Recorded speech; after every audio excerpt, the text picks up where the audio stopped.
podcast. I am so happy to be here with you today. And as you probably know, if you've been watching for a while, I've been really busy working on a lot of different projects, and that has brought me to Santiago. And I have been spending a lot of time in this great city. And you know, every time I walk into the square, every time I see, you know, any part of the cathedral, no matter where I am in the city, I get so excited. I think I will always be a pilgrim at heart, and I am just enjoying being back here. It is just so fun and such an honor to watch pilgrims walking into the square. So one pilgrim I would have really loved to have seen walked in is with me today, and Nagela Ampudia. Did I get it right this time? You did, actually. Good job. As everyone that watches, you know I'm not great with names, so that's always the first step for every interview for me. Anyway, I first became aware of her. I was on Facebook, you know, as we all do, scrolling, and there was a post on a Facebook group called Camigas. And something about your post, Nagela, I don't know how many people have seen your posts on there, but one of the first ones I saw that you wrote just really hit me. I found it so raw, so honest, and so balanced. I think sometimes when we're writing things, and I'm probably so guilty of this myself, is it's like everything was just unicorns and light today out on the Camino. And I felt like you just came across so real. And I was like, I'm going to start watching what she's doing. Like, I'm really interested. And so I kept watching your posts after a couple of days. And I started seeing you resonate with everyone. I mean, everyone was liking your posts, asking you questions. And I was just very impressed with you. And the level of detail that you offered, I thought was amazing. So I knew right away that I wanted to talk to you at some point. And I think I reached out to you. And let's go back to, you started walking. What month was it when you started walking? I started walking early June. I think it was like, yeah, no, July. I'm sorry. It was like July 6th, I believe. I can look at, July 8th. I think that was the first day of my Camino. July 8th or 9th. Yeah. Okay. So I was waiting on my visa, hoping to move to Spain during that time. So I was watching you very enviously, you know, wanting to get here and start walking. So, wow, there are so many things I want to talk to you about today. I didn't even know back then that you were going to do a documentary, and you were. I didn't know either, actually. I wondered that. Yeah, I can talk about that, and I can talk about that more. But I didn't know. I've always documented stuff. Like I love taking photos and videos, but that's tied to other things with memory and loss in my life. So I'm very much about like just keeping track of memories and feelings. And I'm just such a nostalgic person. So I think it's just my way of coping with, like, my life has changed so much in like such a short period of time, it feels. And I just kind of always knew when I was younger, I was like, I don't know, I just feel like life changes a lot. Like, I remember I wrote this journal entry at 13, and I said, like, I don't know, I just feel like my life won't be the same how it is now. And I just kind of always felt that, like, this grief. And I think the way I coped with that, and my life did change drastically over the years, a lot of loss and pain. And I think I just was like, let me just document every little memory and feeling to hold on to it so I can always revisit it. So I do that in my life frequently. It's like my coping mechanism, I guess, for like how it always is changing. But so I didn't intend to make like a feature length thing, but I saw that it was an important thing to do for myself, and to complete my story for myself. And that's why I did it. But yeah. Well, I will have the link to your documentary in the show notes, of course. So I encourage everyone to go back and watch her documentary. Please see it, because if you have already walked the Camino, you are going to feel like you are getting another chance to see where you've recently walked. Watching her documentary made me feel like I was back on the Camino. I mean, I could literally feel myself walking in some of the places that you were showing in your footage. So I think anyone that's walked, you're going to really enjoy just getting to relive the Camino and hear the words that that you added to the footage. I think are just beautiful and moving. We'll talk a lot about some of those. But also, if you haven't walked yet, I think you really will get a sense of what walking the Camino is actually like. I think Yes. it's a very realistic view of what you experience as a pilgrim. So I think you did a great job with that. So Thank you so much. I want to go back to, when I knew when you graciously said, yes, I'll do an interview with you, after I finished Camino. So I went back and I looked at your blog, and I think right away you resonated even more with me. You were writing some really moving posts about the griefs, different grief that you've experienced in your life. And you are a talented writer. Oh, And I thank think you. that really comes through on your blog, also in the documentary and in all the posts. So let's go back to, deciding to walk 800 kilometers anywhere, but across the country of Spain is a big undertaking. Mm. What made you decide that this is what I'm going to do? I'm going to take on this challenge. Just thinking about that moment makes me so emotional. I don't know why. I didn't expect to like cry, but my boyfriend and I, my partner and I, like right before the pandemic hit, we moved to Thailand, and then we ended up staying during the pandemic because we just couldn't leave really. And it was just like, well, we feel safer in Thailand than going back to the States or traveling. So we were in Thailand, this small little island called Koh Phangan, which is one of the most interesting places on earth. But we were there, and I was grateful for being in paradise, but it really was that thing like I was like lost in paradise, and I kind of was feeling like island fever, and I was feeling very lonely even though I had my partner, and just isolated. And I was started reading a lot. I used to read a lot when I was younger, and I kind of stopped the past like 10 years. I'm 32 now, so yeah, like I stopped reading like probably like my 20s, but and I was like, I'm going to reread some of my favorite books. So I reread The Alchemist by Paul Coelho. Mm. And it just like, I don't know, it's such a short book, but it just had this profound impact on me. I was like, I felt like I needed to move, like I needed movement. And on this Mm. island, it wasn't really a place where you could like go on long walks, and it was just different. It was beautiful and it was healing, but it wasn't a place where I felt like active physically. And I felt like I needed to connect like this restlessness with like with my mind, and I also had this restlessness with my body. And then for Mm. some reason I was reading The Alchemist, and he's going on a pilgrimage, funny enough. And like I read the book, and then there was an author's blurb about the author, and it said he did the Camino de Santiago. And I was like, what is that? And it's like an 800 kilometer hike across Spain or something like that. And then it was a Catholic pilgrimage. And my family's very Catholic. We're from Panama. And so I didn't grow up Catholic, but like my grandmothers were extremely Catholic, and everyone was just like, I was very aware of it. And I appreciate religion a lot. I'm not a part of a religion, but I know what it means to people. So I just understood how deep that would mean to like go on a pilgrimage, and like what that meant. Like, I don't know. And I just felt like I needed it. And I remember telling myself, I'm going to do this. I don't know when it's going to happen, but I'm going to do this. And that was probably like February. So the pandemic was still happening. Fast forward a couple months, like restrictions were kind of lifting, things were happening, and my restlessness was like at a peak, and I was just feeling really empty. I was like, I gotta get out. I gotta get out of Thailand. I need to move. And I thought of I just thought of the Camino, and I was like, I'm gonna do it. And I just made a decision, and I just went for it. It was like literally 1 week to the next. I didn't plan Wow. anything really. So no training, no. No training. I mean, nothing. I mean, I felt that when I started the Camino, I definitely felt like out of sorts. I mean, I saw people who like you would think like like stereotypically, I'm like, oh, there's no way they can walk as much as me or something like that. And that's my mother's a gerontologist. So she's Yeah. always calling out like, Naji, that's very ageist. Or like, why can't, like in movies when I was older, like when I was younger, I would look at like people her age, like having, like intimate scenes. I'd be like, ew. So she always like made me very aware of my bias. Like, why not? Like age has nothing to do with your ability. So, but I felt that came out on the Camino because there was a lot of people most people were probably like 50s, 60s, 40s, not really that many people. I felt like in their 20s or 30s as much. So Yeah. that was surprising. But anyway, so I just saw all these people from all different like walks of life just killing it. And I was like, it was so hard for me. I was exhausted. I was out of shape. So I felt that I wasn't prepared. I definitely did feel that I should have trained. I think maybe I should have been prepared.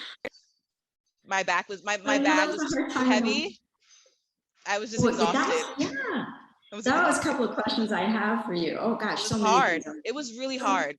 It was hard. yeah. I mean, I wanted to quit like every day, but I wanted to be there too, just as much, more than I wanted to quit. So I kept going, but it was really difficult physically. Beautifully said. I wanted to be there more than I wanted to quit. So even though you wanted to quit every day, you still had the drive to still be there. Yeah. I loved one of the things that you said in your documentary, and I'm not going to quote it exactly right, but it was along these lines that you realized that you were walking slowly, maybe walking slower than others, and so I think the line was something like that. So what did I do? I just slowed down more, and I loved that aspect. I feel like looking at your journey, so many people that I have walked with are on this time constraint. Maybe they can't maybe take a lot of time off work, or it becomes like this hurry, this challenge, and they just can't wait to get to Santiago. And I felt like you really took your time. You really recognized early on that it wasn't about a race. So I wonder if you could kind of touch upon that and maybe give some encouragement to other folks of why you came to that conclusion and what the gift is in slowing down and not rushing to get to the end. Thank you for bringing that up, because that was such a huge theme. I think for just on the Camino in general, there is this little competition with how many kilometers people are walking in a day, how fast you get to like Santiago, if you're carrying your bag or sending it ahead. And there's all these different ways that everyone's like measuring people up. And Yep. I've always, I think growing up, I've always felt very different. So I've always been very aware of when people try to make me feel like I'm less than. So I think that I would see that and I really like shied away from it. But it was still hard. It was still like this, because as humans, we want to be a part of the pack, right? At the end of the day, Right. no one wants to feel different. So literally everyone I started with at SJPDP or people I became familiar with, because you see the people on the trail, they were all ahead of me, like days ahead. And Yeah. I think because I physically couldn't walk any faster, I had to accept it. Like I had to literally surrender. Like my body was saying, well, if you keep pushing it, you're going to injure yourself, one, and you're going to be miserable, even more miserable than you are now because you're tired. So I just really slowed down. I will be honest that like I had the financial means to go slower. So I could spend I burned through my savings, but I was willing to do that for this. And I also didn't Yeah. have, at that point, I wasn't working because I didn't have a contract. So I had the time and the space to do it and the financial means. Some people don't. And I got to be honest about that. Some people are like literally there for a weekend. They're like, I got to get to like Burgos. like this is it. And then next year I'm coming back again. But I feel like if you really have the means and if you can like create the time, take your time. Like it took me 55 days to get to Santiago, which is, everyone, when I tell them that, they're like, what? Because most people it's like 35 days. So I Right. literally spent like basically an extra month there because I would just be in a city. Like I remember, which city was it? Now I'm forgetting. It was Nagela. I just, for some reason, like I just love Nagela. I don't know why it resonated with me so much. And like that's a place I would have stayed like a week, right? Just exploring the monastery further. So it's like I just really, it's like explore. Like when are you gonna get to explore northern Spain like this? The different languages, the different cultures, the different foods. It's just so rich. So I think for me, I was just like I leaned into like being a slow walker and being inexperienced, and I was also alone, and which I wanted. I really needed that time within space with myself. But I took in the richness all around me. You know what I mean? And that helped make it a little bit. That made it better. So I didn't feel like I was just a slow poke. Like I wasn't a loser. I was just like I actually was enjoying. I feel like I had a deeper Camino experience, and that's why I was able to take like the photos and videos, and I journaled so much, and I was so creative because I gave myself pause and space to allow that to happen. I'm sorry, I'm talking to like so much. Is that No. okay? Okay. Yeah, I love what you're Okay. saying. Okay. And I think that came out in your posts. And I feel like this last Camino that I walked, I was kind of the opposite. I had a date I had to Right. arrive somewhere, and I think it's a whole different perspective. And I'm like, okay, the next one I'm doing, I'm not going to have a date because just looking at how rich yours was just made it so beautiful. And I really want to slow that down. And I want to encourage others that when we can, and we can't always, Yeah. do it exactly as we want, but I think you give a really great example of how rich your experience can be by just slowing down a bit and taking your time and taking those days off. I loved in your documentary, I think it was in Logroño, you're like, so I spent a day and I had, ice creams and pastries, Oh my God. and more pastries and eggs and pastries. And I'm like, that's beautiful. I was able to like I binged on food, I binged on nature, like on churches. It was just like I had all this time. It was, oh my God, I just thinking about it's giving me chills, like even just the nature on the Camino. Like I would see people just like hurry past me and I'm like, you just missed this thing happening with this flower and you're missing the light hitting here. But I'm also like a photographer, so it's really hard. I see the details, like it just, everything pops out to me. But I think like one of the thing is like I was able to take a lunch break like on a random place because I was like, it's cool if I take a rest here in the next city or if I get there a little late. But I think that flexibility helped me see the details in the Camino, which is where the beauty's at, right? Like in those fine little things that most people miss. That's the magic. It was so incredible. I miss it so much. Just like I could tell. It's like in me. It's like in me. I'm a fan. I'm telling you, I can't wait to get back out and walk. I wanted to ask you, were you an experienced hiker before this? And the reason I'm asking you this is that in one part of the footage, you're showing the food that you were prepping with every day. And then at one point you're putting together this little meal in a salad bag. And I was like, this girl's so creative. Has she been walking the PCH? Like, how does she speak to that a little bit? Because, and then my next question is, typically, the recommendation is don't carry more than 10% of your body weight in your backpack. And I'm thinking about all the things that you're doing and documenting this and whatnot. And I just wondered, was your backpack heavy? And then because you did have like a couple of tins of food and different things. So I want to talk about both of those. Okay. So tell me about this salad in a bag. Oh my gosh. What was in that? So I'm not an experienced hiker. I think that was the first part. I'm not an experienced hiker. I mean, I always had an affinity towards hiking, but I grew up in the city.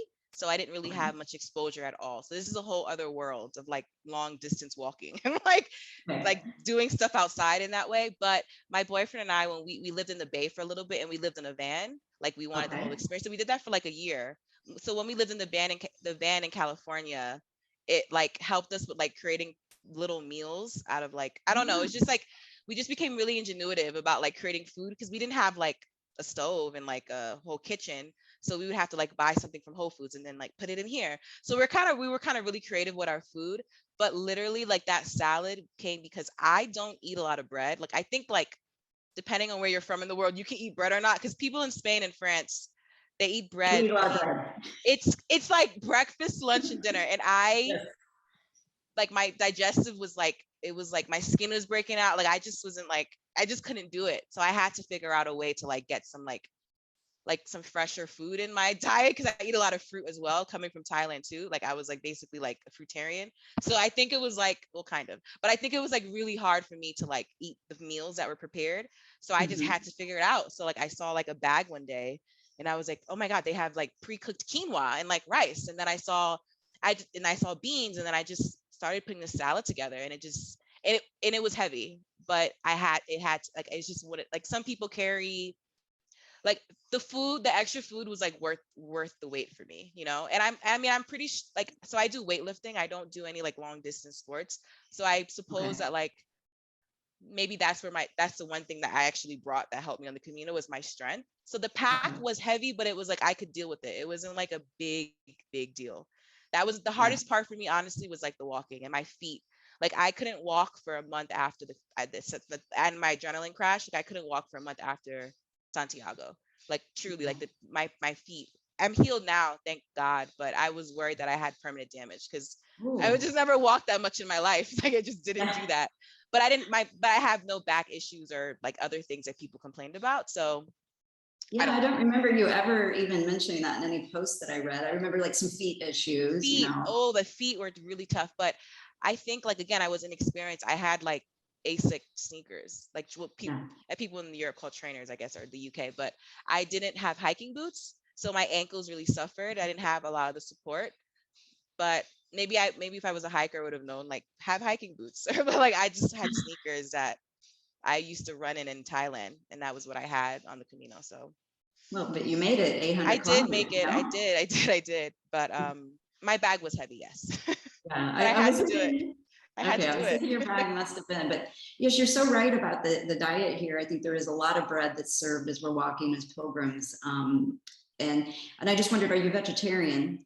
That's the thing. Like I was a vegan for years, but slash Okay. vegetarian. Yeah, I was that for years, and then there's some other things, and I kind of realized how I kind of had some issues. I just realized some things, and then I started incorporating meat again and dairy, but I don't cook it at home. So I truly like when I go out, I'm like, ooh, I'm gonna have like a chicken, like I'm gonna have like a salt, like fried chicken. I don't know, but like generally, like I typically eat like plant-based and a lot of fruit and like Yeah. a lot of like vegetables. So the Camino is the opposite of that, right? Like Yes. it's really it like I think I don't know if you could tell, but I could tell because it's my face. But in the beginning, I had like clear skin, and then at the end of the Camino, like my skin was like completely broken out, right? And I don't break out Mm, like genetically, like I don't really have issues on my skin, but that right. was a direct like reaction to the food I was eating probably, and like so it was really hard for me. My diet, that was a struggle, kind of food. I didn't really get to talk about that. I journaled about that sometimes, but I was very like up to here with the food and the quality.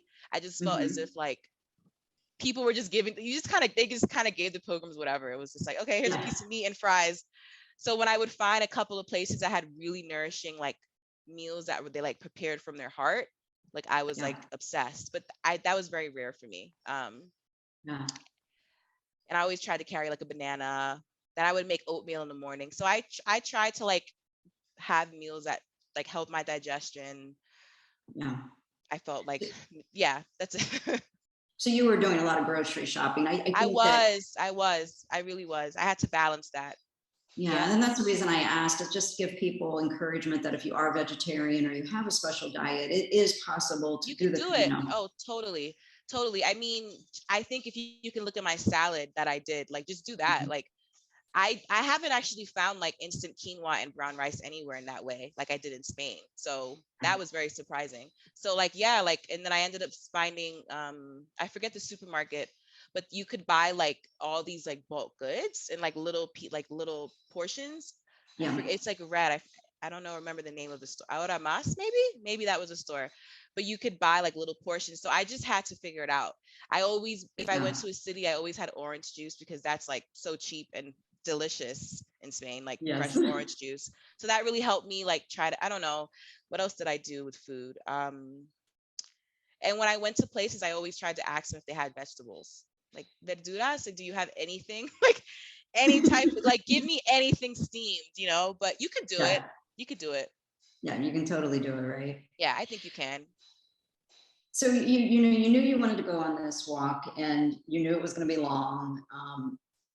How was the Camino different than what you expected? What kind of things surprised you that you were just like, wow, did not see that coming, good and bad? That's a really good question. Um, I did not expect how friendly everyone was going to be. I think Mm, that was like a pleasant surprise. I kind of came in, and this is tied again to like being in, like I grew up in a very like competitive academic driven environment, and I was typically the only woman of color on top of it. I wanted to go to medical school and I was very close to it. So I was always like in these very competitive environments and also competitive schools on top of it. So I kind of came like with my guards up, like kind of like ready to like, and I'm always, my guards are always up socially. Like I'm a very nice person, but like, I deal with people who aren't always friendly, and that yeah. what it is. So my guards were up, and I was like, I'm gonna walk. My friend Gabrielle from boarding school, actually, she lived in France, so she joined me until Pamplona, and then she ended up Okay. going back to her real life. But so I had her for the first couple of days, and that was nice. But I kind of went in like, I'm gonna walk this alone, like community. I don't know about that. Like I generally don't have community. Like I'm gonna do this by myself. And then I was so surprised, like how kind everyone, like the pilgrims, like it was Yeah. like always like Buen Camino, where are you from? Oh, really? How are you doing? Do you want to meet up later? And I like generally declined. I kind of really needed like to do some inner work, and like I really wanted to be my Camino. I didn't want it to be like a community experience like a lot of people use it for. So that was Yeah. very surprising, a good surprise though, that like it really is a place where like you can find your tribe, you can find like your community there. If you want to go there, if you're scared of like walking alone, do not worry about that. I wanted to walk alone, but if you want to go there and walk with people and like meet people, that's going to be so easy. Like I saw really beautiful relationships blossom from the Camino. So that was surprising, but it was good. Yeah. What else was surprising? The food was surprising, I think. Like I think that I thought the food would be better and I would have more access to it. So I wasn't prepared for that. It was more expensive too. I think that was something that was surprising. I think that was after the pandemic though. So I'm sure that was because of that. But the Camino is actually not that cheap. Um, it's not as cheap as I thought, and that was disappointing. I was lucky that I was able to like shift my budget, but I ended up spending a lot more money than I thought I would. And it was better than I thought. I'm not really a person to like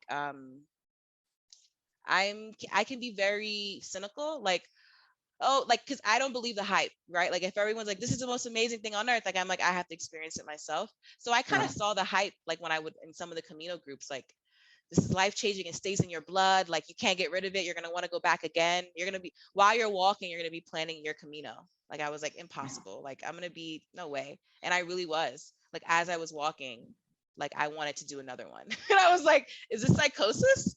Like this is hard for me. I'm not even at Santiago and I'm already thinking about like El Norte or like the Primitivo. Like I'm already thinking about the other Camino. So it was better than I ever imagined. Okay, so let's talk about that a little bit. So you're before you come, you're like looking at these Facebook forums, going, "Yeah, right, right. I'm not. If I do it one time, that's going to be enough, right? I'll never do that again." And then now you're walking. It's hard every single day. You have thoughts of quitting every single day. Yet you're already starting to plan your next one before you even get to Santiago. What do you think, or what was it for you that made you feel that way? That like even though it was so hard, you actually want to do it again? Mm-hmm. Oof, the history behind it. It's like, I think when I realized, look, when I would, oh, I'm just getting chills thinking about it. Like you're walking and you're seeing people in front of you and behind you walking. And like there's this collective of souls coming together and we're all made an agreement to like be better, right? Like literally, like we made an agreement to heal. We made an agreement to like find and seek. And I think that was just so powerful. It was just like, this is what life is about, right? Like becoming a better person, healing, exploring, um, crying, joy, like all of it. And I think I just felt all of that in the Camino, and everyone else was in the same place with me. And I just really felt this like, it was like the collective consciousness of all the pilgrims. I felt that constantly. And then the history of it, like this has been happening for hundreds of years. Like way before me, like people have been doing this. And I just would like, with each step, I would like feel the people before me that walked it, right? And then on top of it, there's like a history behind it, like the churches and like back in the day, people actually were walking it for healing, right? They were sick. They were like ill, like there were infirmaries and like hospitals that catered to the pilgrims. So I think I just felt really a part of something, and it was like rich and it was deep and it was ancient, and it was just so profound. I like just scratched when I read Paul Coelho's book, and then when I read about the Camino, I like scratched the surface, and then when I got to the Camino and I walked it, it just became so much deeper, right? Like of what I was actually doing and the significance of it. And that is why I was like, well, why would I not want to do that always? And I remember telling my boyfriend that, because I was like, should I go back to the real world? I was like, babe, like, why would I go backwards? Like, why would I go back to like being in New York or having a job that I'm not fulfilled by, or like going out with friends and just drinking and talking about nothing? Like, I want to do this all day. Like, why wouldn't I I just wanted to feel, I felt alive, right? I felt really alive and connected to nature and to other pilgrims that were going through it. It's just, it's such a, and then it's so safe, right? Like, it's just a safe trail that's a lot of energy has been put into it. It's like not paved all the way, but it's like manicure, not manicure, how do I say it? Like there's energy from each province and each like city that you're walking through to maintain it. And so you don't feel like you're just out there and you're gonna like get eaten by something, you know, like, or like be attacked. It's like, So it's a controlled, it's like you're in the Yeah, wild, but it's very controlled and safe. And that was appealing to me. I think walking as a woman alone.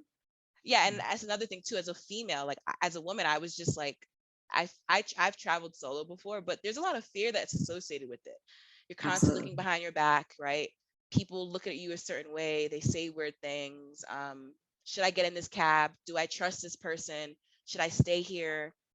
So I had a lot of fear going into it, being a woman and walking alone. And Agreed. I didn't have one negative encounter, right? And most Mm, women don't. Some women do, right? But generally, like I feel like it's a very safe place for a woman to walk on, yeah, to walk this trail. And it really proved to me that humans can be kind, right? Like I just really felt like it like made, I believed in people again. I believe that maybe this world can heal, like walking on it. And I, so like just one experience I'll talk about. I stayed in Albuquerque's for the most part until my boyfriend came, because we was both of us, so we like ended up getting a lot of private rooms. But and I stayed in like mixed sex dorm rooms. But right. before, it would always be like another woman with me, so I wouldn't be alone. And I forget which city I stayed in, but I was the only, it was two guys and I was alone, and I was so scared that night. I Yeah, remember just like I didn't really sleep. I don't know, I was just like, what if they do something to me, or like it's me, two of these guys against me. And right. nothing happened. Actually, like when I got up, they both left already. It was like, we're not thinking about you. We're going on our Camino. Like, we don't care about you. So I think like that's like one experience that made me feel like a little bit more confident about traveling alone as a woman. And like, I mean, there's certain safety precautions you take, but all my fears were washed away. Like whatever I thought bad was gonna happen didn't happen, and I could be a little Mm. pessimistic. So that was very healing for me to like things to work out. Yeah. Yeah, I had a similar experience. I was actually in a mixed dorm, and it was five guys and me. And Wow. so that was a weird feeling, going Yeah, to it's sleep. weird. And I remember waking up the next morning. It was so sweet. They had actually waited for me. They were See? like, okay, we're waiting on you, let's head out, and it was, you're right. I think, of course, this is the real world and we always have to be conscious of that. But I think, I feel very safe out here walking. And wow, you said you had some many great observations and the things you just recently shared. So I wanted to go back and talk about, um, I almost find sometimes it's hard to walk by yourself, like there's now a lot of people that are walking and people kind of form these families and tribes. But you said, but if you still want to walk alone, you can do that. But if you want to walk with people, you can do that as well. So, what did you do? Like, did you have a plan each day to make sure you had so much time by yourself, or maybe kind of speak to that? Because I do think I hear sometimes people saying, well, I'm more of an introvert. I don't want to, have to socialize all the time, or the opposite of that. I'm an extrovert and I don't want to walk by myself. So I wondered if you could just kind of give us a glimpse as to what you saw, as you were walking. Yeah. I would say that most people want to walk with people. I think they really go to the Camino for community Mm-hmm. and to feel like a part of something. I mean, again, this is tied up to like my own trauma and my own background, but like I said before, I felt very different than people in different in certain environments, and I felt very othered. So I kind of wear that, and I think I talk about that in a documentary, like realizing did I like manifest like loneliness because I wanted to come alone, and I felt because I felt that as a child. So I'm very comfortable, and I've had to cope, and I'm very comfortable with being alone. That's something that Mm-hmm. like I don't have many friends. I'm now starting to socialize and like build community more, but yeah, it's where I find safety in my own thoughts and with myself and processing things alone. And previously, not as much before, but before I kind of felt like people were kind of could be distractions and can be disappointing. But this is again my own issues, kind of like my thing. Yeah. But I feel as if like that's where I use a Camigas group, like, for example. Like I'm human, so I still need people. So I had my boyfriend.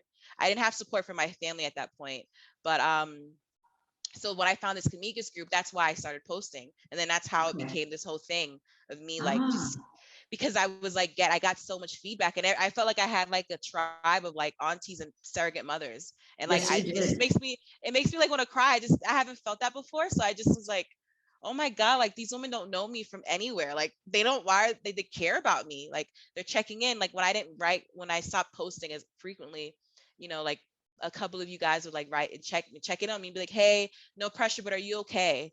So I think like that's where I got the community from, like kind of virtually. And that's the beauty of social media nowadays. I didn't Yes. have that in person, but I did have some sort of support, obviously. I'm not gonna say like there were some people I saw were just like with like, I saw this one guy, I never forget, he had like he didn't have like hiking poles, he had like a huge stick.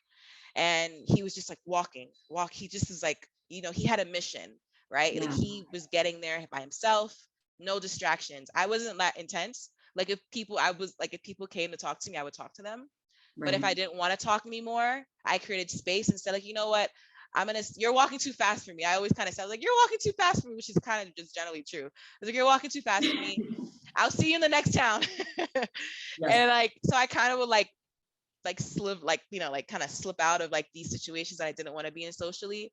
Or I would say like, I'm going to take my lunch break here. I'm going to kind of rest and take in the nature, like nice talking to you. And people understand, like, I didn't meet anyone that was like not self-aware. Like everyone on the Camino is very self-aware. Like, I don't think I met anyone that would just ramble and talk. Like they picked up on context clues. I think like they would be like, everyone respected other people's Camino. But so like Yes. to summarize, like if you want to go alone, you will do that. People are probably going to say one Camino every time they pass you, until you get to the end. When you get to the end, it gets a little more crowded and less. It's just the vibe changes with community, but especially like from SJPDP, basically all the way to Leon, I feel like close to the end, like everyone greets you. Like everyone's like, Ben Camino, Ben Camino, Ben Camino. Which is really, really nice. So expect that. Like people are going to talk to you and want to talk to you because they're curious. Right. But if you want to walk with community, you can do that. You can find it. That's super easy. Like my next Camino, I think I'm going to try it. I'm going to be social. I think I'm going to like hang out Oh, and really? I think I'm going to try that. That's a whole different Camino, but I kind of want to like, okay, see you in the next town and we get drinks and we have more bread and like more bread. So next Camino is more bread, more socializing. So we're gonna Yeah, have and a like whole different documentary next time. I think so. And more wine and like more More like wine. enjoying it in that sense. I kind of went into this Camino a little heavier, but had some deep cleansing to do. But yeah, I think, Yeah. yeah, that's it. I think that's a beautiful thing that you're saying there. And I think that's something maybe to point out to people is I do think you have an opportunity to try out different aspects of your personality as you're walking, right? Like, I like that. Yeah. yeah, like if you're inclined to be extroverted, maybe try to be quiet one day or vice versa and just kind of see how the day rolls. And you might learn something about yourself that you didn't realize. You don't have to, like, again, it's your Camino. You can do it however you want. And maybe one Camino you walk is very introverted in a quiet solitude one. And like you're saying, maybe next time you'll be in a space to be more social. We don't know. But I Yeah. wondered if we could touch on, you walked, well, first off, you walked at a hot time through the Meseta. So we got to Oh, talk about that. I didn't know. See, I didn't know that. I didn't know. Like, you're walking in July, like through the Meseta. Like, It oh was my goodness. hot. Hot, I walked right? one day, it was 100 and, oh, I probably have it in one of my entries. It was between 105 and like 110 that day. It was like, it was, if I was in the Sahara Desert. Like it was like a radiator. I never experienced heat like that before in my life. I didn't. I just never. Yeah, How did that work? how did it work Well, out? Okay. well, Yeah. for that So one stretch where you have to walk about 17 and a half yes, kilometers, right? yes, How did that go for you yes. on that day with no service? It must have been hot that day, It I'm was so guessing, unless hot. you got lucky. No, no, no. It was incredibly hot when I walked through the whole Mesita. Like I did not, like there were barely any cool days. Ooh, I would leave early in the morning. I think that's when I was like, I gotta no, no, no, like because normally I like kind of like would leave a little later, leave after the rush. And a lot of my fear about leaving in the dark kind of came up during that period, but I had no choice because I could not be caught out there Yeah. the noon, 1 o'clock. And then, well, actually, doesn't it get hot like around 3? Like, isn't it Spain interesting? Like it really ramps up like around Get 2 or hotter as the 3. day went, Yeah, right? it kind of gets hotter and hotter. So I was out early those days, like 6. I was like 7 the latest. That helped. And I had to like I would have a gallon of water. Like I ended up, so when I first started the Camino, my boyfriend, he was like, Nagela, because he's like an athlete, so he's like, Nagela, you need to have like like your camelback, like a camelback like water pack, like, and a Yeah. bottle of water. And I was like, I don't need that. Like, you're being like too overprotective. I'm fine. I'm gonna take Right. my 2 bottles of water and I'll be fine. I had to buy like a water pack, and then I had to buy like, so I had a water pack with like regular water that I would Yeah. drink all of it. That was basically like almost a gallon. And then I had like 1 electrolyte water, like with like double the electrolyte. And then I had another bottle of water that was just water, so I can like have easy access. So I had like 3 streams of water, like 2 Wow. here, like 1 electrolyte, because I get really dehydrated and I get headaches very often from dehydration. So like my electrolyte balance is very off. So I have to be very aware of that, because one day I didn't have enough water, and I almost passed out. That was very scary, Wow. actually. I was What going did up you a end up hill. doing? Yeah. Where were I had to you? rest. I was walking. Oh my gosh, I wish I would remember the town, because it's like a steep hill. And when you get to the top of the hill, there's like a water fountain area. And then when you walk more, there's a small town that has like a recreational area. I don't know I don't remember the name. Maybe you can like research it and put it in after. I don't know, but Okay. I wish I knew the name of it. So I was walking up this hill and I was going up, and I said, like, I can't pass out. If I pass out, like, I too many people be worried about me. Like, I have to make it. I had to breathe. Because I didn't have enough water that day. So I got to the top and I didn't know where the next water fountain was, because sometimes on the Camino, especially during that stretch, there's really not a lot of water fountains. I mean, Mm-mm. you kind of there's really none. Like, you really need to leave with your water, or you'll. Yep. And I didn't know that until that day. I trusted, like, oh, there's gonna be a fountain, and there was not. And I got really sick that day. I almost passed out. I got to the top of the hill. There was this huge, like, it was an oasis of just, there was a water fountain in shade, and I literally had to lay in the shade for like 30 minutes and like drink. And then there was another town, and then I got juice, I think. But that was really scary. So I don't want that to happen to anyone. It's a horrible feeling because you're alone. Yeah. And when I was walking, there wasn't much people too, so I was alone a lot. But yeah, so I had to be very conscious of my water intake. And Yeah. fruits, I always had lots of fruits for extra hydration. In Spain, you can always find like they always had kiwis. There were always like Mhm. I always would get a lot of oranges. What else would I eat a lot? Grapes. So I kind of would always have like really like hydrating fruit, because that would help me sometimes even faster than the water, right? Just like downing food that had like all this water content. But it was terrifying that day. Yeah. Yeah, I can imagine, because when I was walking that stretch, it was what, October, and I was thinking about that because it was a very pleasant day.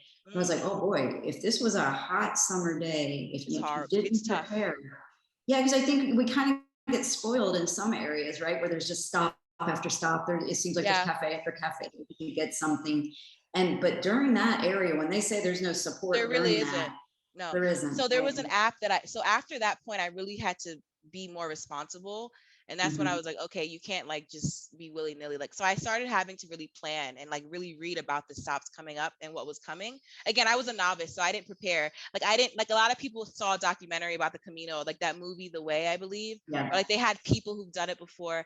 I had none of that. I just read about it in a book and then I showed up. So I didn't know there were like books you can like plan your stages, and I just kind of started.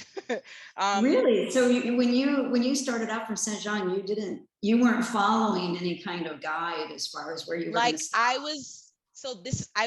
I think I found like a blog, like again, like the internet's amazing. I found this woman, Yeah.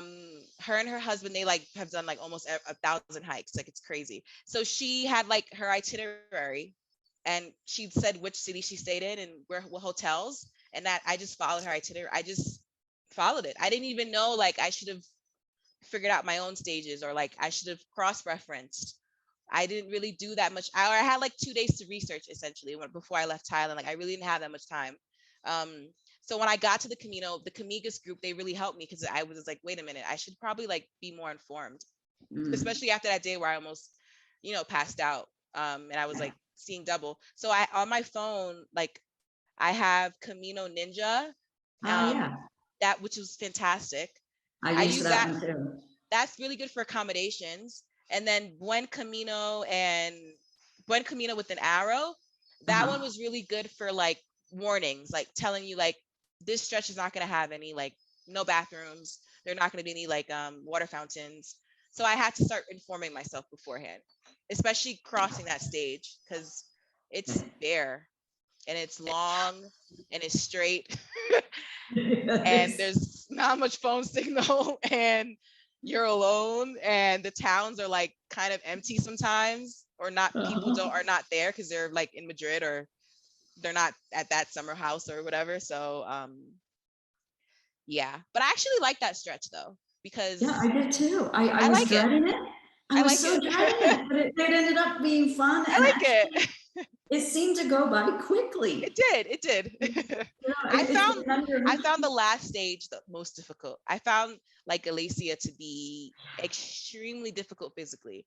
Like, thank God I was where I was in a better place physically. I was like pounding. I was like, but I really felt like like that stage proved my physical fitness, that I got fitter. Basically, like I was officially like a pilgrim and I could walk. Because I would meet people, like, this is a random story. I would be like I would become fans of people like certain pilgrims. There was this man from Ireland. He was like, I think he was 65.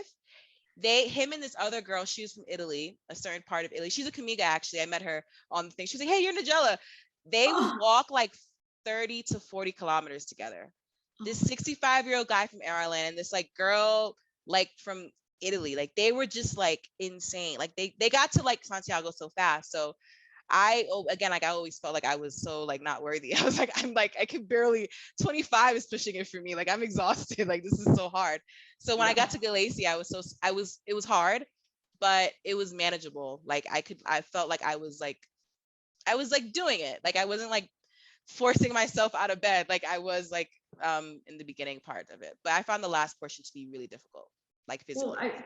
I have in my notes, I want to come back to another topic, but Yeah. let's jump to this right now because, um, you know, back in July when you first started posting, I wouldn't have expected that you would have been running, literally running into Santiago.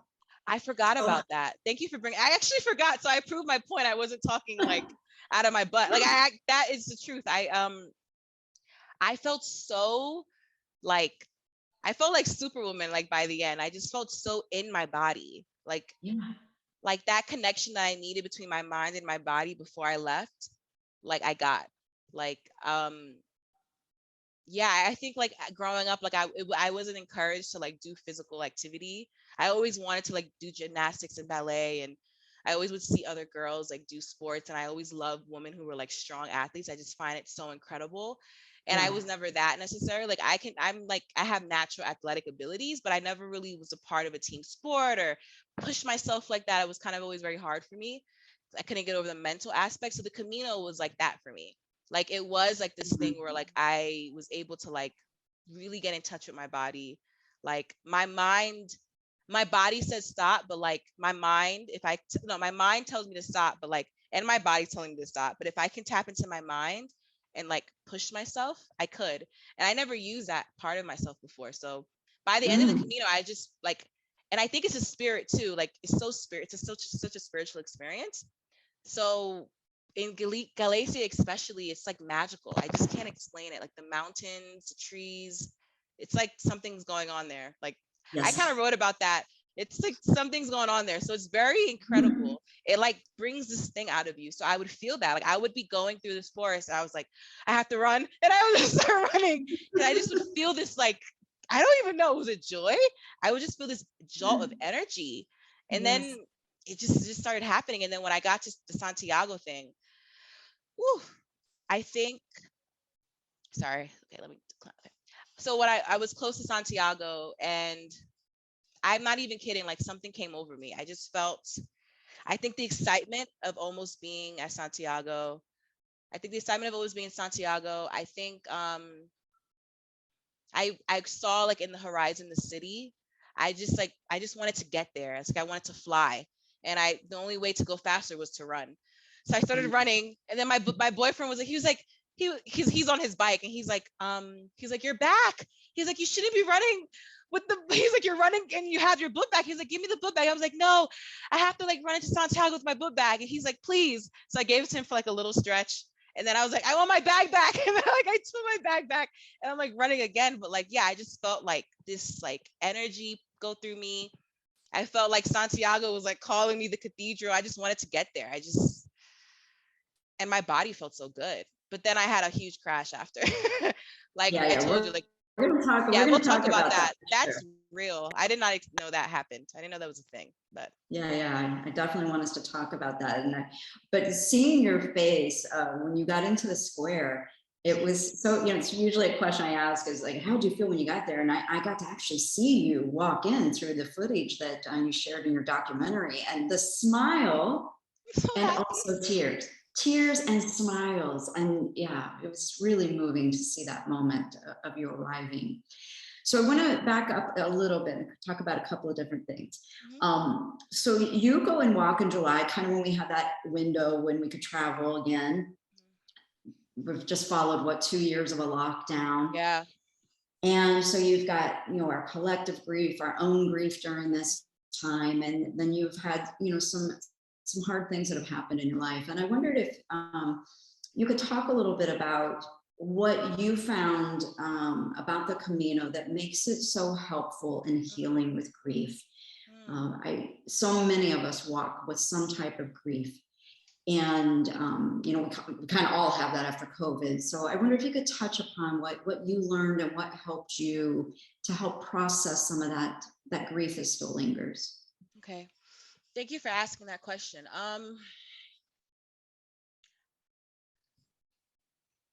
The Camino, like, you have to stay present, right? Like there's no, your mind can't. I actually thought that I would think more about my past and my future, especially my future in the Camino. Like I thought that, I'm gonna loop it around now, but I thought that in the Camino, like while I was walking, I would like have all the answers to like the job I was gonna find, where I was gonna live next, how I wanted my relationship with my family to be. I thought I would have answers about the future. And I didn't, right? Like I had to bring all of my energy, all of my like everything about myself I had to bring in to the present, because it was such a physically and emotionally taxing endeavor that like Yeah. I didn't have time to like daydream about the future. It was about Mm, the now so much. And I think that like when dealing with grief and dealing with loss, like I lost my father in 2019, like 2018 actually. I get the days confused because that's how grief plays with you with time. But like I lost him unexpectedly. Like he was sick, but it was such a long, it was just, he got sick and then he just passed away. mm, And it messed with my perception of time. Like I was mm, like, well, I just spoke to him and now he's gone. And when I went back to my family home in Brooklyn, before my mother ended up selling their brownstone, so it was like, but this is his couch, and he used to sit here on this couch, and I used to come and say hi to him, and his mug is still here, and his toothbrush is still there. So my sense of time and space was like, it gets disturbed when you lose yeah. someone and when you experience loss. Kind of like what people probably deal with, like when they deal with a natural disaster, right? They have their house and then a flood comes in and wipes it all away. And it's like, what the, like, but I had all these memories here. Like, what happens now? Like, does it mean that my memories aren't there because the physical place isn't there?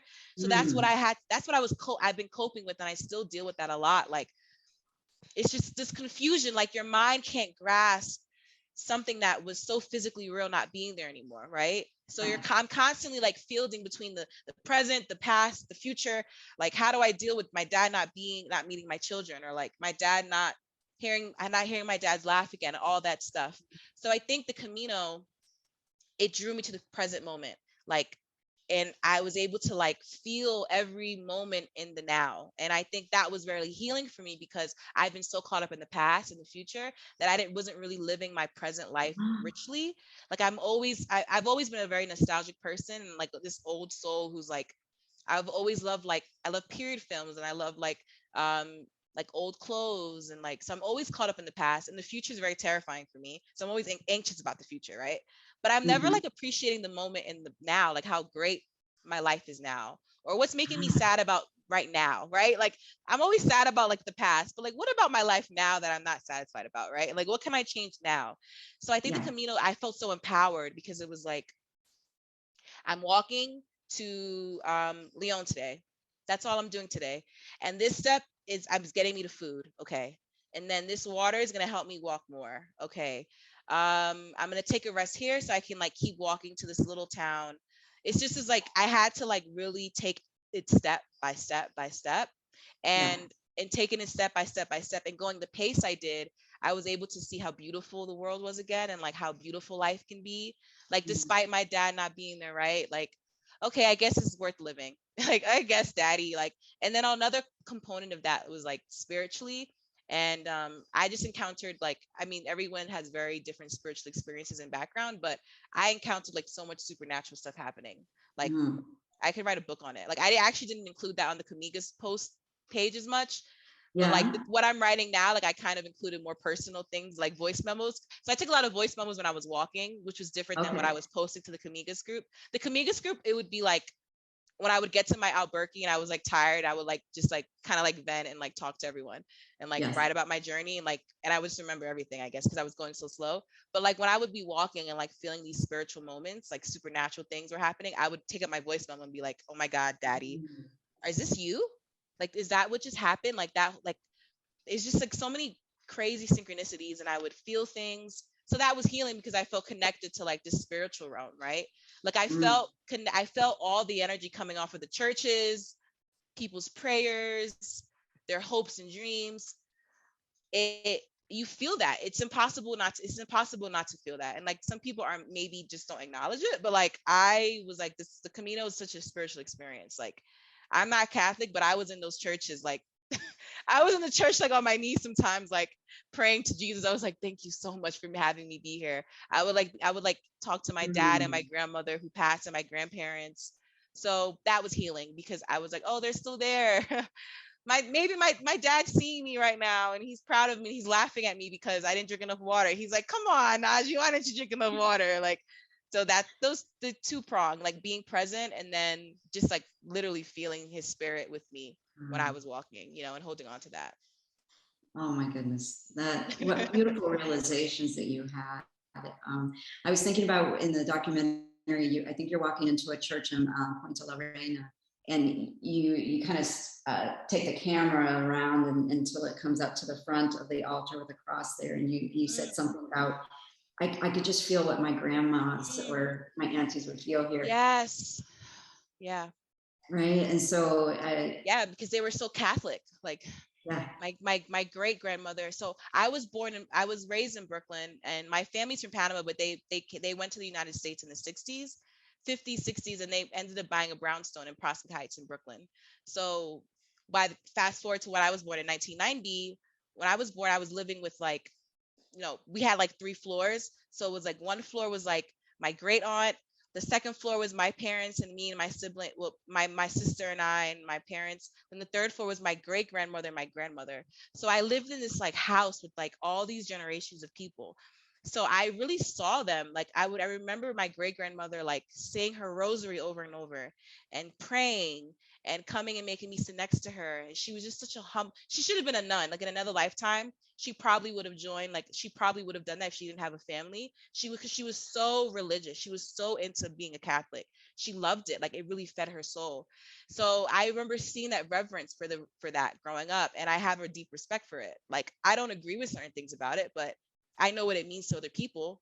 So how can Yeah. I ignore that, right? Like you don't Yeah. have to agree with it, but if it means something to someone, you should respect that still. And you Mm. should still be able to identify that beauty in that too. So I felt that in that church in particular.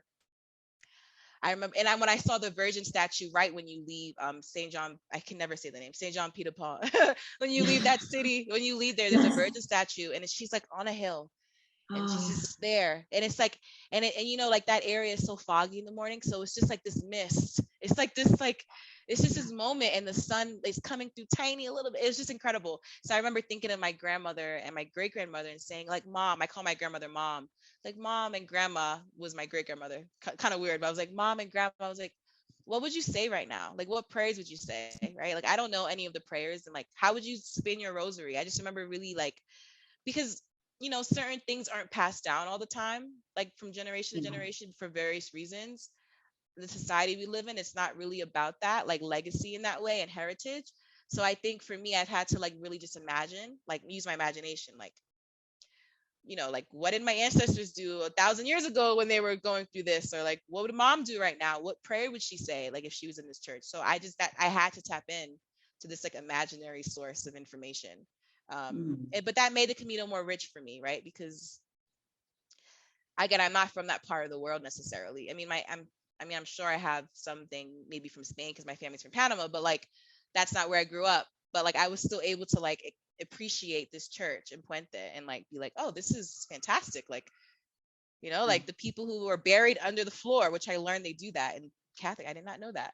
I learned that. I learned that I'm walking over tombs, but like yeah, I appreciate every part of it by making it personal, I guess.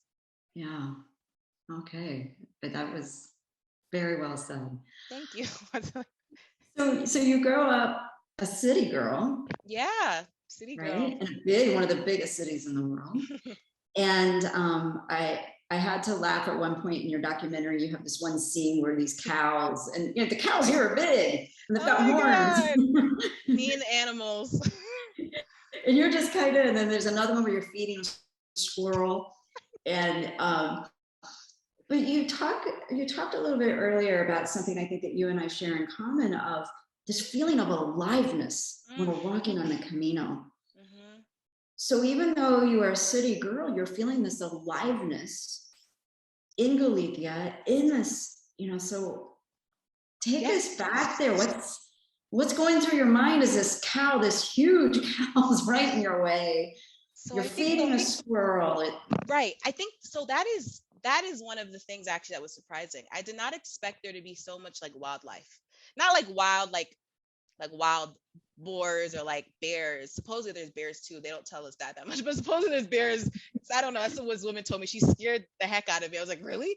But I did not expect so much like livestock like throughout the whole way. Like literally, like as soon as I left SJPDP to go to Roncesvalles, I was like walking past, like I walked past dozens of like horses, beautiful horses, just like eating the grass in the fog, just like living their life. And then like it just continued like that the whole way. Like I just always saw livestock. I always saw cows, horses, goats, lamb. I don't even know. I don't even know what, sometimes if it was a sheep, a lamb, or a goat. I was like, I don't really know what these animals are. It was really funny because I was so embarrassed. I was like, should I put this in? I'm like, definitely. This is hilarious. This is so mean. But there's like this huge cow. And I'm like, hey, horsey. And I was like, that's a cow. But that's what it was for me. It was just like this city girl, just seeing all these animals up close. And it was scary sometimes. Like, I remember this one moment, and I was completely alone this day. Like I probably saw 2 people that day, of course. And so when I was living in Thailand, there's like a huge stray dog problem. So I would always get ran off my motorbike by stray dogs. So I like kind of grew a fear of dogs, especially dogs that were like unleashed and without owners nearby. So I was very scared when I went to Spain. I was like, am I going to encounter like stray dogs, aggressive territorial dogs? Like I've seen dogs like bite people on motorbikes and attack them if they're scared. You know, they don't mean to be mean, but like they're terrified. They don't know what you're going to do as an animal. Like they're powerless in some ways. So there was this one moment, and I turned on the camera for comfort because I was so nervous, and like for distance, like it was a weapon or something, but it isn't because I can't do anything with a phone. But there's it was a huge shepherd dog, I suppose. Oh, that was a big dog. It was huge. And remember, I'm not like, I've never had a dog growing up. Like I just left Thailand where I like was traumatized with stray dogs, like unleashed. And he looks at me and I see him, I'm like, oh shoot. And I'm like, I was going to turn back around. I was like, I just came, I can't turn back around. There's no, and on the trail, like, it's not like you can hail a taxi. Like you got to walk to the next spot. Like there's no, people think like you can like, in certain stretches, like you can't get out of walking to where you got to go. So like you like plan it well. So I was like, I have to walk through these dogs. And I didn't see a person nearby. So I see him leaping. He's leaping and he's like you said, like full of life, right? Like he's just like looking at me. So this one girl taught me like, hello, you should say like, use a really sweet voice, angelic, say hola. So I started doing that. And then he starts bouncing around happy. And I'm like, oh, I think he wants to play. I'm like, but I don't know still, because there's another dog behind him that was like still like standing guard. Yes. So I just had to keep walking past and like keep saying, hello, I'm your friend. And then I saw the man and I said like in Spanish, I was like, is everything okay? He's like, yeah, pasa. And he's like, nothing. Like, come on, pass. He's like, they're not going to do anything to you. Like, don't be silly. So I was like, okay, fine. But, yeah, I was like, come on. But yeah, I think that was so surprising, like the life on the Camino, like in nature, people, but then like animals. Like these people are farmers, right? Like these people like they're providing the rest of the country sometimes with like certain like with wheat, with dairy, with cheese, like so like that is also, it was very cool to see that part of Spain, because I'm from the city, so I'm not around farmland. I'm not Yeah. connected to people who like make food. I don't know anything about that process. I would like to do permaculture and have my own little homestead, but I'm so far from that right now. So seeing that was like very inspiring, but also like grounding. Like, oh, there's people on this planet, most people on this planet like grow their own food, right? And grow food for other people actually. Like you're just this spoiled city girl who goes to Whole Foods and gets like whatever she wants, or Trader Joe's, and it's all prepackaged, but that's not the reality, like, in other places. But yeah, so it was teaming with life. That was great. So I did feel that lonely sometimes, which was nice, but I was scared of the cows because I heard that cows like get aggressive, supposedly. Well, I mean, you're pretty exposed out Yeah, there, right? Like a yeah, couple of times I've walked past some cows yeah. and I'm kind of looking around and thinking, okay, what would I do if one of I them don't decided to charge? Seriously, yeah. Where are And you going to go? cows they're huge, and they have this like very serious, discerning look about them. Like, I think people realize like these animals have their little animal souls. Like they have their whole like language. They communicate with each other. Like they're thinking, they're present. They're not like a rock. They're real. So like they would, like you said, like you'll walk past a cow and they'll look at you and they'll Yes. go like this, and they're like, okay, you're good, you can keep walking. So like I felt that energy a lot, and I was like, should I look down? Should I make eye contact? Like, and most of the times, to be honest, I don't want to scare anyone. Like you'll see like a little wire. It was electric fence, right? Yes, yes, yes. So they have that, but still, like I think a cow could jump over that if it wanted to. I think it could like, Yeah, I think so if it too. wanted to But I attack do me, I think don't they're think used to it seeing matters. this. They are, right? Yeah, they're Okay. used to seeing this. But the dogs, yeah, I totally agree. But I wanted to say, but on the flip side, city girl gets to Burgos and all of a sudden you're like, I don't want to be in the city. No, I hate. Now, Yeah. we should say the walk into Burgos, not the greatest, Yes. right? No. If you go by the airport, there is an alternate route. I missed it, darn it. But let's talk about that. So you get to the city, and Burgos is kind of, Pamplona had a lot, but then like Burgos has a lot of services, a lot of restaurants, cute cafes, all the stuff. But you get there and you're like, I don't want to spend more time here. So I had a what's going on there? Yeah, I'm so excited to talk about that part because it was so surprising to me. And remember, I was living in Thailand, like on this small island, so I wasn't around the city for a while. So, and then so I was excited to be in a city, like a European city. So when I got to Madrid after I left Thailand, right before my Camino, I loved it. I was like, Madrid. I was like, paved road. I was like, oh my God, Madrid. It's amazing. The architecture. There's no like dirt. I was like, this is so beautiful. I loved it.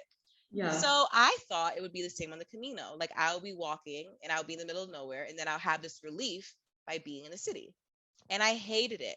Like every big city I went to, I truly hated. Like I had a horrible time every time. Like whether it was the people being weird, or like my hotel accommodation was overpriced and I did not like it, or like the food, I couldn't figure out where to eat. Because again, one of the hardest part about the pilgrimage is like when you're tired, you just want to find food and rest. Yeah. You're not trying to like have options. For me at least, like when I got to Burgos, I'm exhausted. Then the siesta. So by the time I got to Burgos, it was siesta time. So where am I going to eat? I have to wait hours before I eat. And the place I'm staying is not really for pilgrims. Because when I got to the big cities, I would try to still look at a nice hotel to like rehab. But it always was like not that good. It was just, I did not like the city. It was too many people. It was like too dirty for some reason, like socially, spiritually, like physically. It was just like it was too cluttered. I felt lost. I felt out of place. I just could not believe it. Like I really thought that every city I would love, the big ones. So what I decided, like when I do the Camino again, and my boyfriend wants to redo the Camino Frances. He wants to bike the whole thing next time. So I think like I'm just gonna like pass through the big cities. I think I'm just gonna like, and some pilgrims do that actually. Like I would meet a lot of pilgrims. They would just like keep walking. They'd be like, okay, so you see them keep walking like outside the city limits. So people do that. I just thought I was like, hell no, like I'm gonna be in the city and like have delicious food. But and what would happen many times would like I would like find, because I like to like go out, I like cuisine, and like my mom and I, like we really bond over like different types of food from different cultures and like doing food tours. So I would have like a list of like all these restaurants I wanted to eat at that were kind of like bougie and like, but they wouldn't let me in. They would be like, "Do you have a reservation?" I was like, "No, but I'm hungry and I have money." And they'd be like, Yeah. "Sorry." So that happened to me so much. Like I could not eat at the places I wanted to eat at because I didn't look probably right. I literally would come like my like tattered. You know, pilgrims always look. We could Yeah, with tell our who's big backpacks, we can't even yeah, hardly walk through the yeah. place. We're dusty, like we have like our lips are dry because we're like dehydrated. So they literally would turn me around. They would be like, "No, no, no, this is Yeah. not for Well, you." I think you bring up also the point of first off the siesta, right? Sometimes that siesta time frame doesn't work with the pilgrim walking It schedule, does right? not. Nope, Right?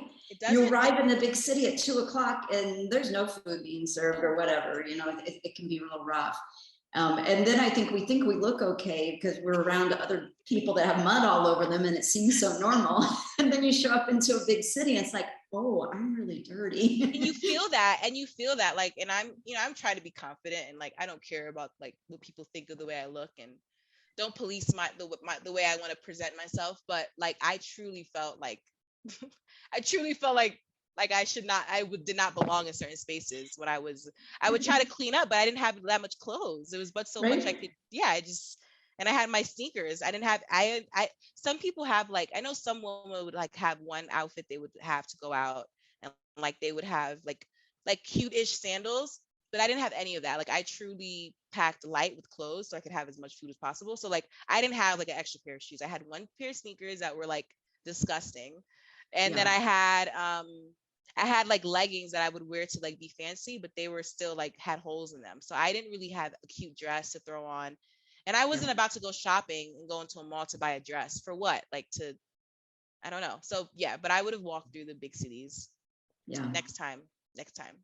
So consider that maybe like when you're planning your Camino, like think about, that juxtaposition between like being and really in solitude in nature, and like and then being and walking to these tiny little towns, and then going to like Burgos where no one cares if you're a pilgrim, and Mm-mm. you have these people that are like dining, and Spanish culture is all about like enjoying Yes.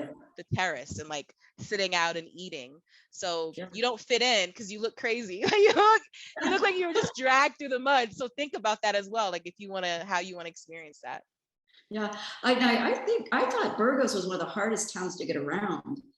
Just like directionally, like trying to find Thank the you for arrows or the saying that. shell. Oh, thank you for saying that. Maybe that was a part of it too. I think like I probably couldn't orient myself. I didn't know that though, because I wasn't speaking to other people. So I didn't know that, that Yeah, other it people had that was just hard to challenge. orientate. Yeah, Yeah. yeah. But I do want to say one topic I want to talk to you about was like the feeling of getting lost. You had that happen a couple of times. You had one day. Oh my First off, gosh. you took a an alternative route that I've never heard anyone talk about. I know, I did. So tell us about that. What the name of it was, if you remember. Yeah. I can't remember now when I was Um, watching, but I was like, oh wow, you're one of the few people I've ever. You're the only person I've ever heard that's talked about that. God, I But it know. sounded so challenging. So It was really tough. Okay, I'm gonna pull it up here. Um, I think I was on my way to Ambas Mistas. Yeah, I think I was on my way to Ambas Mistas. this was after Otebrero. Yeah, so it was from Cacabelos to Ambas Mistas. Okay. And I have it here. Cacabelos I walked to Pradella, and then I walked to Trabadelo to Ambas Mistas. I think most people skip going to Pradelo. So Yes. essentially, there literally was a fork in the road. So sometimes, okay, so when you're reading the apps, this is where it would have been helpful if I had community around me and probably people that I was walking with, because someone would have been like, no, we're not making right there. Like, we're going to stay on the road. I didn't know. So I was following the Camino, one of the Camino apps, and they're not always written clearly. Like, Yes. they need editing. Like, someone needs to go through and like update stuff, but they're free. So, I mean, whatever. But Right. so some of the instructions are confusing. Like, the wording is weird. It'll say like, make a right here, but they really meant to make a right somewhere else, or they really meant make a left, or they got the kilometers wrong. So I read something incorrectly, and then I was alone, so that made me extra bold. But basically, I made a right when I shouldn't have. I knew I was making. The thing was, I chose that route, but I did not understand how much harder it would be and how much more kilometers it would add to my journey. Yeah.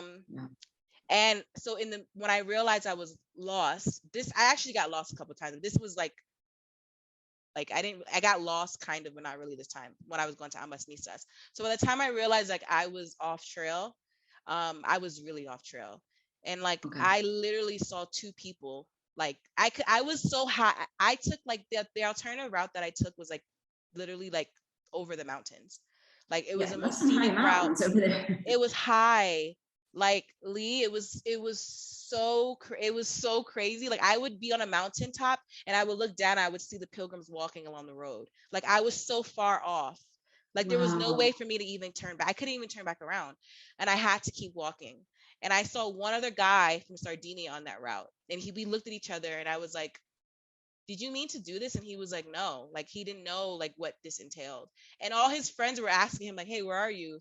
Because he was fast. So he thought he left early. He was going to get to the next town before them. And they were like, oh, where are you? And he was like, I'm here. Like, you didn't see this yet? And they're like, no, like you're on the wrong trail.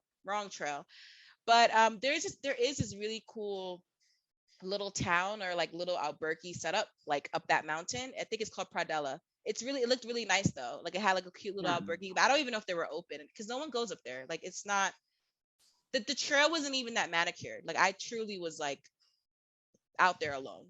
I actually saw this one woman and she was local because she said hola to me and she looked at me like it was the beginning of when I was going there. She looked at me like I was like, why is she looking at me like that? Like she wanted to tell me something. And I think she was probably like, oh, do you know like what you're about to embark on? Like, because she had her dog. So she's doing like a casual walk and walking back to her house in the hills. So that was tough. And then I got lost probably like 6 other times, just not paying attention, reading a sign incorrectly. Just I got lost. It just happens. I didn't think I would get lost because it's kind of very sorry, I hope you don't hear that. It seems very straightforward, but sometimes there are not arrows everywhere, or you're not. I always found. Well, Yeah, did go you ahead. notice this? Like, everything's so well marked, and sometimes there's just so many arrows. You're like, there could have been a little more space in between, you know? Yeah.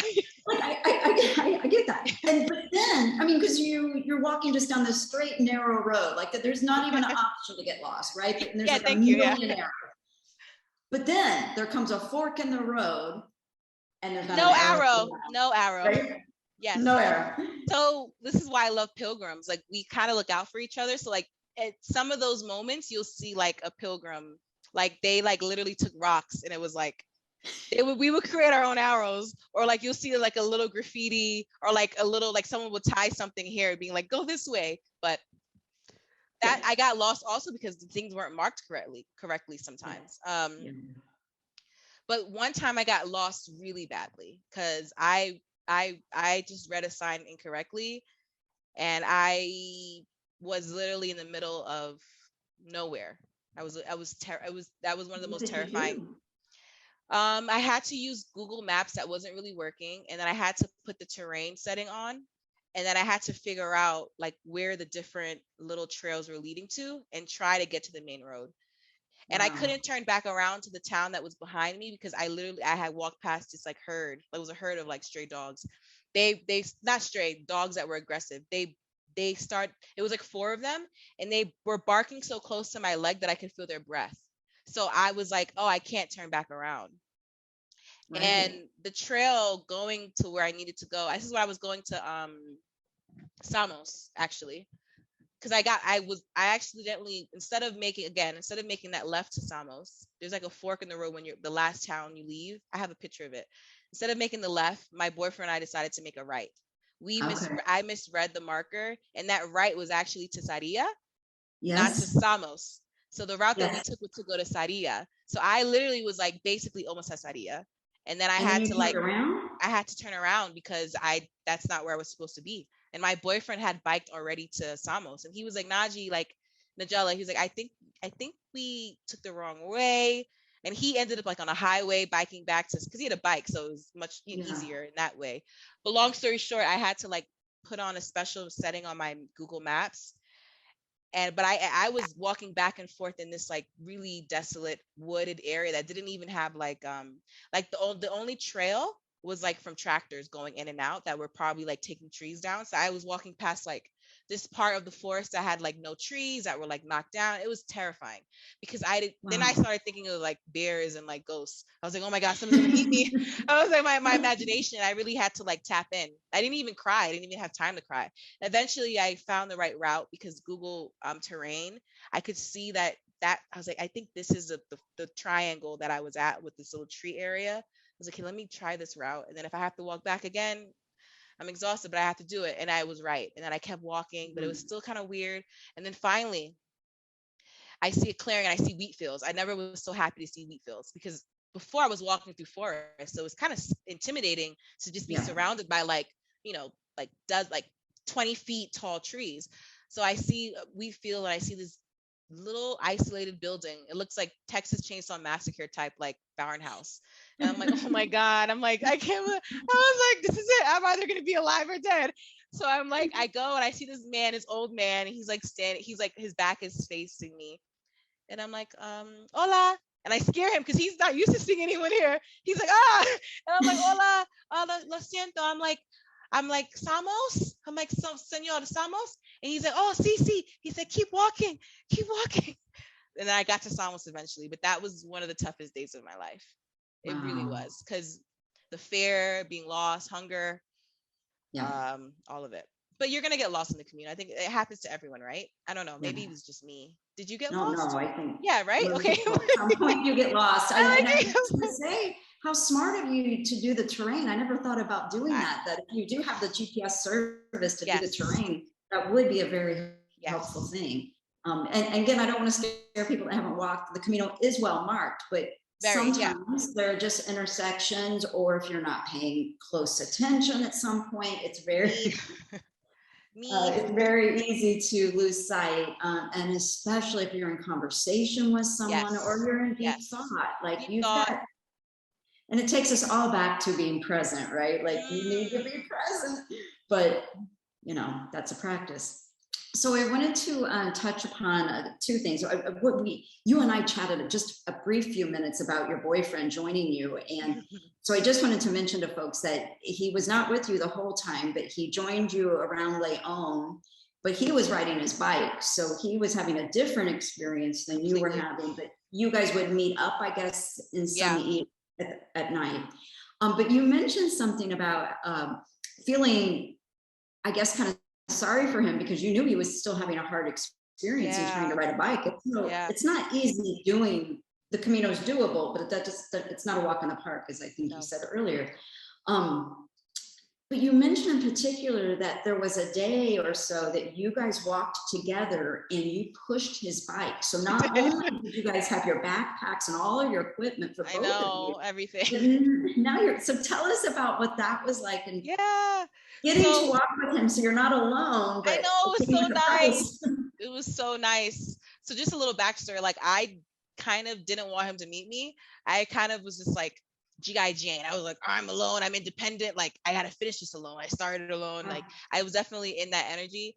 And he was in Madrid and I was like, you know what, come meet me, whatever. I was like, but you're not gonna be able to walk because he has like certain things, like, so he couldn't walk as much as I could. So he was like, I can bike. And I was like, all right, well, you can bike, but good luck. So he met me eventually. So he mostly would like bike ahead like a couple kilometers. And then he'll like wait to see me and like, hi, I love you. And then he'll bike again and then he'll meet me at the hotel. And to kind of like reserve, especially towards the end, like reservations were getting kind of weird. So I was anxious about like having a bed for us. So he would bike ahead to make sure like everything was okay with our hostel or the hotel we were staying at. But yeah, so one day we were about to leave and go our separate ways, and like we like didn't want to leave each other. It was like strange. I don't know why. It was just like, oh, I don't want to leave you yet. And he was like, neither do I. So we couldn't bike together because I didn't have a bike, and you can't shift the bike ahead. Like the bikes are heavy, they're massive. Like they're like these structures, and he had all his stuff on it, obviously. And I wanted him to experience like walking with the hiking poles and feeling confident walking, and like that he could do it in the future, like once he like got certain stuff together.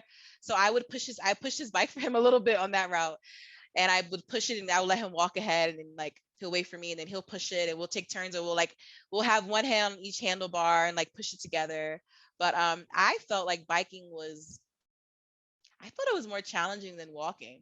I would, especially in Galicia, because of the hills, like Mhm. I could not believe what the bikers were biking up. Like, Yeah. because if you stop pedaling, you're gonna fall, or you can't restart that momentum again. It's almost impossible. So it was really challenging biking. And I remember I met this guy. He was from Mexico, actually. He was from Mexico, and like so it was nice. We were talking in Spanish, a little bit in English, but like I met him in the mesita, and he was like a little insecure about like biking, and I was like, well, yeah, you're not walking, of course. Like in my head, I'm thinking biking's so much easier, and he was like, biking's kind of difficult, like it's not easy. And I was like, really? And then fast forward, my boyfriend coming in, like we were in Galicia, and I was like, oh, biking actually is really difficult. Like that is not like when some people feel as if bikers don't earn the Compostela, but I think that's not true. Like I Yeah. experiencing my boyfriend biking, and how heavy the bikes are, and the fact that you have to carry your stuff, and how crazy the hills get in Galicia, and the twists and turns. They I think they earned the Compostela if they bike.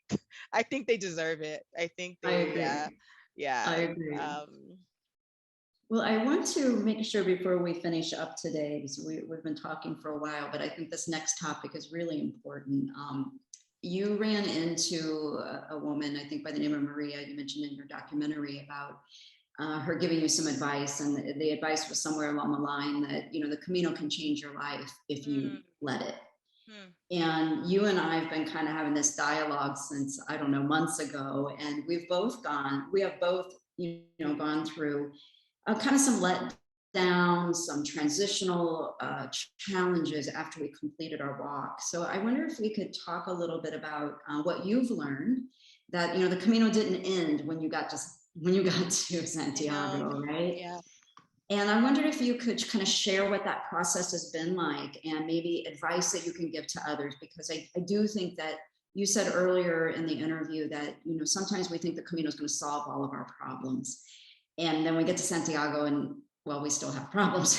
Yeah. But other great things happen. So I wonder Of if you course. could kind of talk about what you have found. I think you had mentioned in a post, like, hey guys, maybe on Camigos or something, or maybe in one of our conversations, like, what do you do after? Like there needs to be more help and support, because I think we all talk about the logistics before we walk and advice, but there's a lot more There once is. you arrive. So Yeah. could you talk to that for a little bit?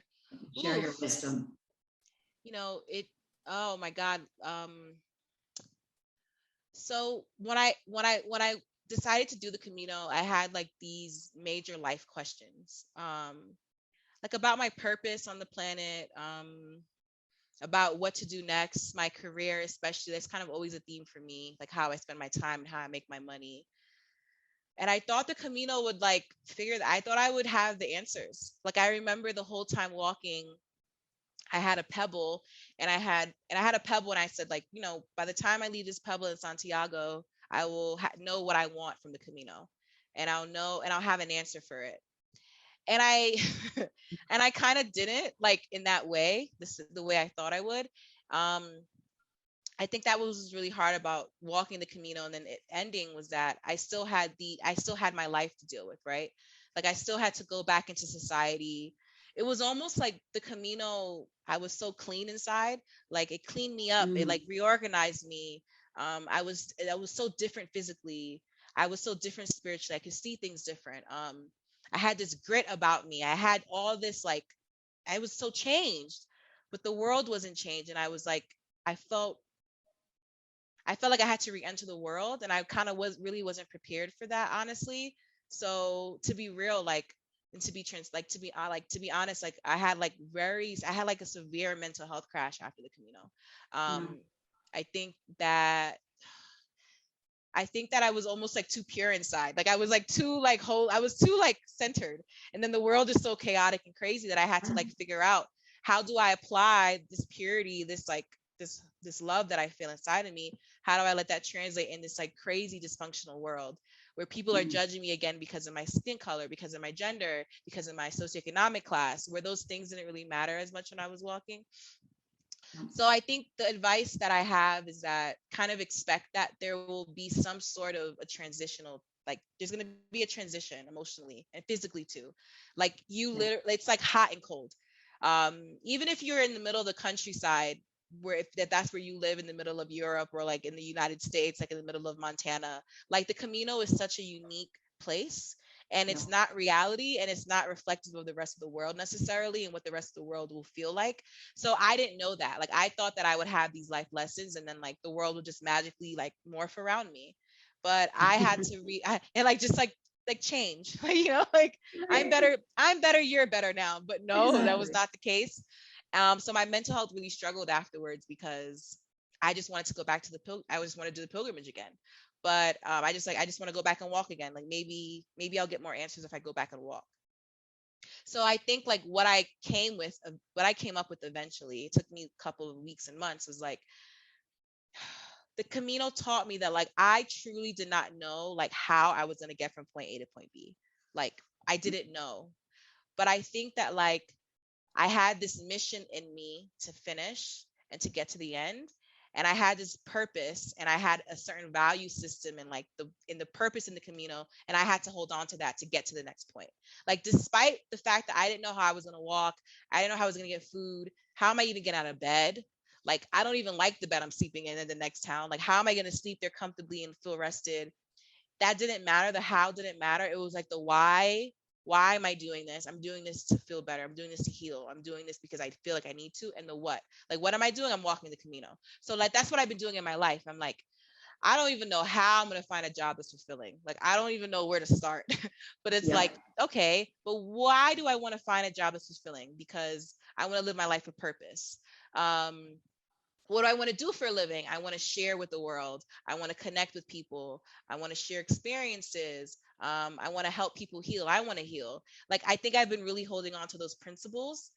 And then the details of like how I'm getting from point A to point B, it doesn't really matter. It's almost like that. It's almost like enjoying the journey, right? Like, just try to enjoy the journey of life, because the Camino is a journey. Your life is a walk in essence. So that has been really helpful. And I honestly think to have certain support systems in place, which sounds like so cliche, but my boyfriend anticipated, he's like amazing, but like he just kind of knew that I was gonna go through like a little bit of a crash afterwards, because he ended up getting into medical school, and he ended up like getting into it, and then he had this crash when he was in medical school and he didn't want to do it anymore, and then he left, which is his story to share. So I think he's really felt like getting something that you want, and then the crash that comes after, and like kind of dealing with that loss and that pain of things not being how you thought it would be. But I didn't anticipate that. So I think he saw my focus, and he kind of saw me, and he was like, oh, I need to like create a safe space for her. Because after the commute, I wanted to walk more. But he was like, you're gonna need to rest. So he got this overpriced Airbnb in Madrid, but was very comfortable. And he made sure I had everything in place. Like, there was only one bedroom, and he gave me the bedroom. He slept in the living room. So like I had this support from him physically and emotionally to just have space and to just really mourn that it was over and that I had to transition into the real world again. So that was really helpful him.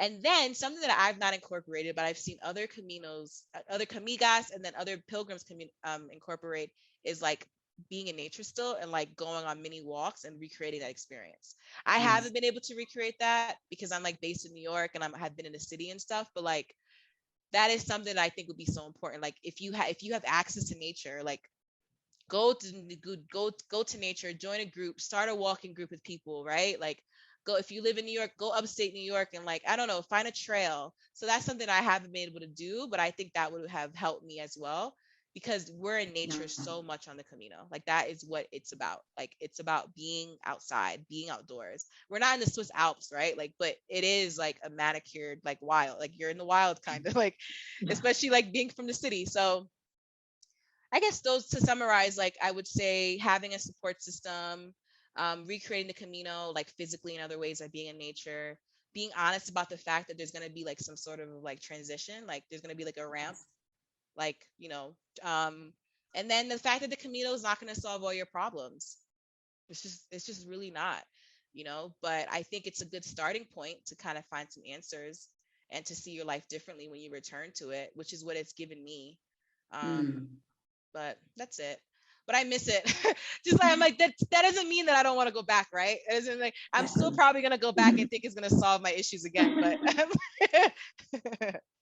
but I think having managed expectations, right? yes, Going into managed, it. yeah.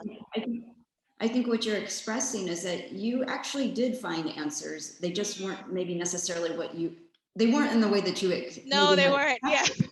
And the same for me. And I think we probably can tell each other that a million times, but I think until we walk, sometimes you don't know what you don't know. And I love your question or your suggestion too of, kind of creating that safe space after, because I think, we walk into the square and sometimes we imagine what it might feel like. And maybe it does feel like that for a few minutes, but then there is that transition back into life. And sometimes you need to have a little space maybe before sharing it or how you're going to share it and to process it.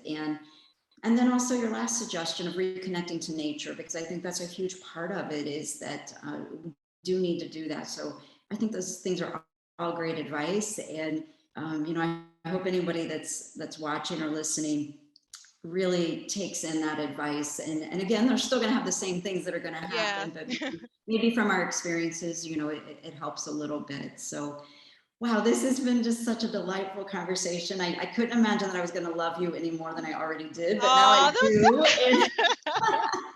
And I want you to come back soon so that we can listen. I think I'm coming in the spring or summer. I have to. I just gotta figure it out. You have a place here, and I want you to come stay, and I want to spend some time with you and keep learning from you, because I think just watching your journey has benefited me, and I know all the women in the Camigos group and everybody else you've been interacting with. And now learning that you've done this documentary, I really hope that a lot of people get to see that as well. And I hope everyone just enjoys meeting you as much as I've been enjoying this. And I wish you well. And gosh, I can't wait for you to get back here. And I can't wait to see how your journey continues to unfold. Thank you for this platform and just like allowing us to talk about this weird, crazy thing we've experienced that's changed our life. Yeah, because you don't meet many people who have done it. So when you meet someone who's done it, that gets it, it's like you already have a connection. So thank you for this and interviewing me and being so open and your patience.